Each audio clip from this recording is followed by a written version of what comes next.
the consequences of the debacle is that younger people and people without a full licence are paying huge insurance costs. On top of that, it's limiting people from taking the opportunities there are for work and for education. It's also contributing to isolation. And having said that, I want to reiterate what Deputy Murphy has said and the need for integrated public transport.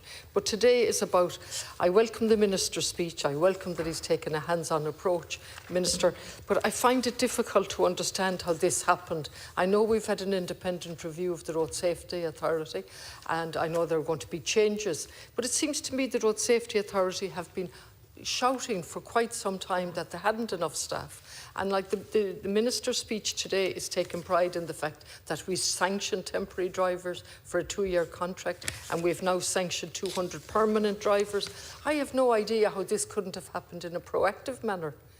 The service level agreements between the government and this entity. What happened? What was the fault with the service level agreement? What were the penalties if the targets weren't reached? Not that I'm big into penalties, I'm more into doing it correct and learning from our mistakes. But how did this happen, Minister? If the Road Safety Authority way back in March pointed out that they needed extra drivers and the government responded by sanctioning 2-year contracts, how was it not seen then that this was in trouble, this service? Look at the service level agreement, look at what was necessary given the backlog and given the increase in the number of people. So here we have people waiting 9-10 months for a driving test with awful consequences, and then we have about 8,000 not shown up. I realise certain changes have been made for the good. I realise that you can get a test if somebody cancels at short notice and so on.